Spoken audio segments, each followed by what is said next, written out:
Quilters Newsletter TV, the Quilters community, is brought to you by Handy Quilter, designed by a quilter for quilters. Sulky, express yourself with Sulky and create with confidence. Brother, it's so easy with Brother at your side. And Quilt Cut, easy fabric cutting for quilters.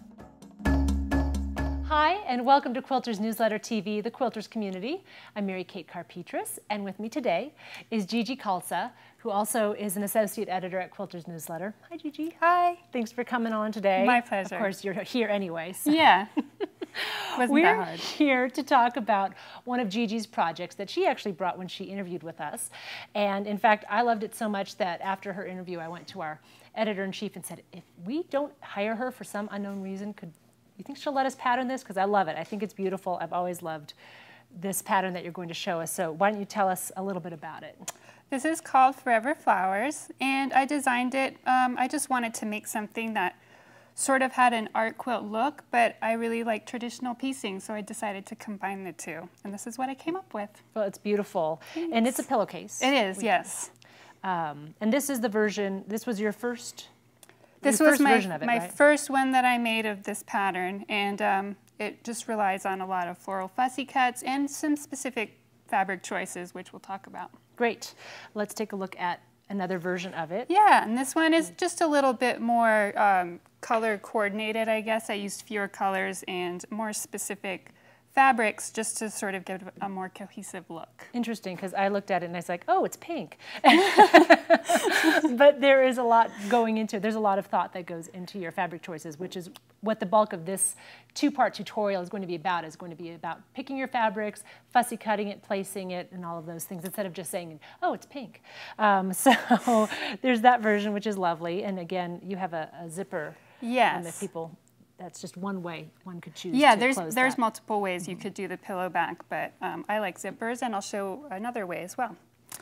And then this is... This I just, I went a little crazy. I wanted to show that the fabric choice really does make the pattern. You could choose black and white fabrics, and it's not going to look anything like the original pillowcase. So it's just sort of, I did it for fun, and also as an illustration that, your fabric choice basically makes the pillow. Right, right. I mean, you do a little bit of sewing, but it's all about which fabrics you select and how you put them together. And you could do this in a monochromatic palette. Absolutely. It's, and playing more with value. If you'd chosen not a dot for this background here or something else in here, it would. Yeah, exactly. Again, you totally could choose black and white fabrics, flowers up here, and I just, I like the combination. I like the really busy look of it, but it's not flowers by any stretch of the imagination. It's a very different look, yes. Very different decor choice. But this is the version that we're going to be talking about. This is the one we're going to be making today. Yeah, and so basically when you decide that you want to make this project, instead of diving into your stash and finding all your florals, the first thing you want to do is actually select your background fabrics. Oh. Okay. See, again, I would have just been like, oh, pretty flowers. Fabric. Yes, yeah. Grab all your flowers and start cutting. Okay. But no, you want to make a base for these flowers to shine. And so you want to choose a background fabric. I like to choose a nice solid. And then I also consider all this around the top to be background as well. Even though it has florals in it, it's the same color for the most part as the background, and it just sort of makes the bouquet look full and like it's sort of fading off into the background rather than just sort of sitting there like a clump. It's actually more realistic because usually when we do have a bouquet of flowers on the table, there are a couple of sprigs that stick up here and there, and it's not just this little contained bubble. That's the idea, yeah, to sort of bleed off into the edges of the pillowcase, and it just kind of gives a more realistic look. Not that it doesn't look like a photograph, but it sort of gives the impression. Yeah, understood. Okay. And so let's take a look at some of your background options. If you want to, you really have a lot of choices. It's just a matter of how you look at your fabrics. You might look at this and be like, oh, that would be perfect for fussy cuts. But if you combine it with this solid, you have a great background solid with a background print that you can use for the top. And same with this pink. And I just sort of chose ones, it doesn't have to be the exact same value or color, just as long as it sort of will trick your eye into believing, oh yeah, that those makes play sense. together well. Yeah. So I just pulled together a bunch of options. It would look really pretty with a pink background, I think, or even a nice purple. And so that's a lot of choices that you have all of a sudden to set off your background. And each one is going to give a completely different look. Even if you choose different flowers, the background really sort of sets the scene. Would you ever go like with a really dark background and lighter? You've never. You know, I haven't tried it, but I don't imagine that it wouldn't work. The reason I choose these light colors is most people paint their walls sort of light colors. I don't really see a whole bunch of black walls with bouquets against them. Right, so true. So it's another one of those, you know, just trying to make it realistic, even though it's just a quilt. So those, it's a good thing to think about your background and decide, especially the table fabric as well. I've done wood prints, like wood grain prints, and with this one I chose like a nice marble base. Okay.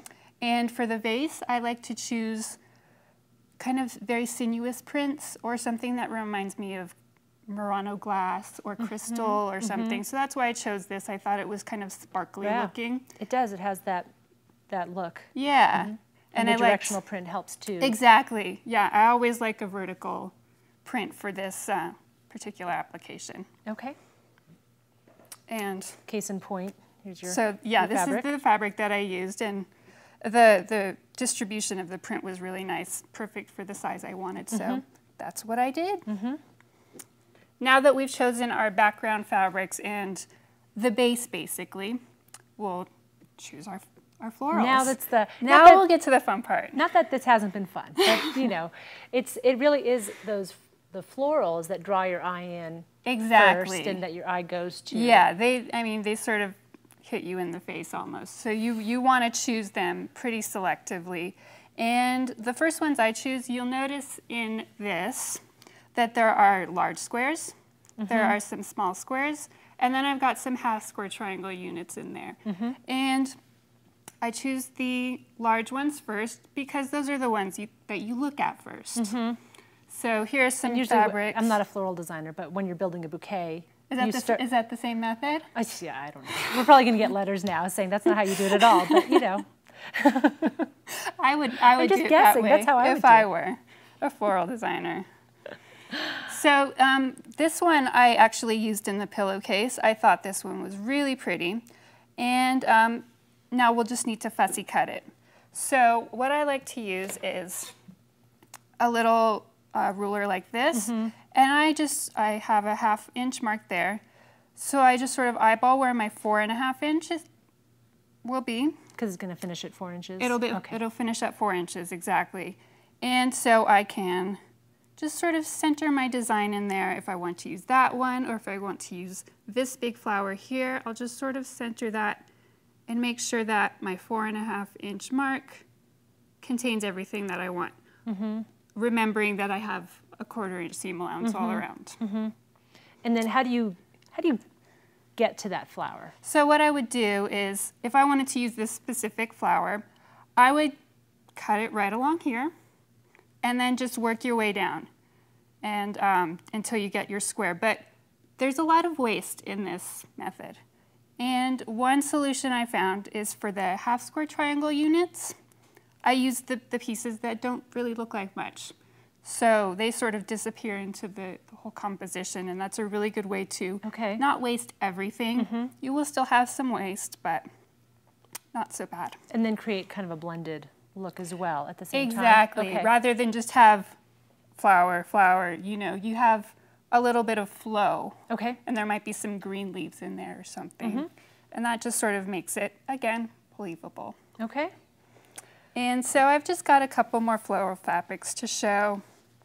And we'll take a look at what would be ideal for this. This is another fabric that I used in this composition.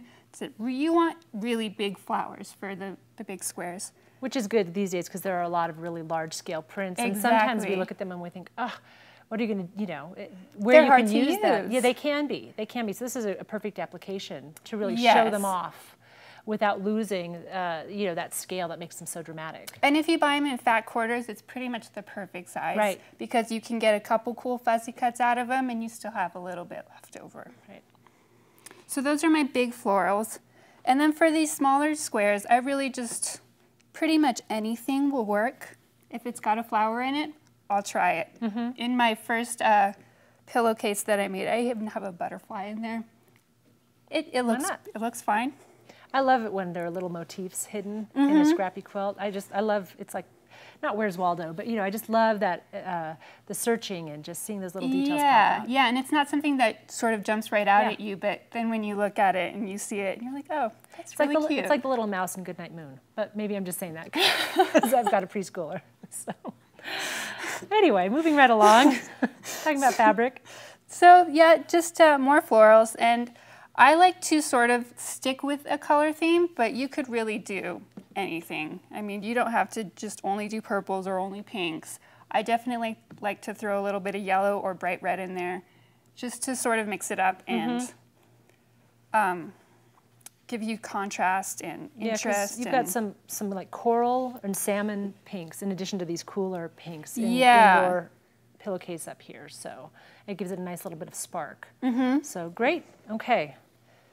So that's just a nice little tutorial or tips on how to select your fabric. And you know, if you are a quilter who does a lot of quilting, I'm sure you have a ton of these fabrics in your stash already. Or you know people that you can you know, ask or find on. So let's talk a little bit about the basic piecing, and then we'll talk about the rest of the construction in part 2 of this tutorial. Okay. So like I said, I like to choose the background first. In the same manner, I like to do the base of the quilt first. Okay. So we'll just lay these out. What you want to do is you'll sew these two together. You'll join this and this, this and this, and then you'll do some quick corner piecing, which I'll show you how to do very, very quickly. Okay, let's take that to the machine. Okay. And basically, you'll see I've marked a diagonal line here, and I'm just going to sew directly on that line. And this is going to be the subject of the Quilt Makers Workshop article in the February-March 2014 issue of Quilters Newsletter, which will start hitting mailboxes and newsstands in January. It will have cutting instructions and a lot more detail on how to make your own version of this. So be sure to check that out if you want some more specific instructions. So you see I've sewn on the line, and I'll just fold that down to make sure that my corners meet up. They look great, so I'll just trim that, press it down, and I have my vase. You've got your vase, and then I'll sew it to my joined pieces over here. All right, great. Well, we're going to take a break now, and then be sure to tune in for part 2 of this tutorial so that you can see how the rest of this wonderful flower vase comes together. Thanks for joining us today, and we hope to see you soon. Quilters Newsletter TV, the quilters community, is brought to you by Handy Quilter, designed by a quilter for quilters. Sulky, express yourself with Sulky and create with confidence. Brother, it's so easy with Brother at your side. And Quilt Cut, easy fabric cutting for quilters.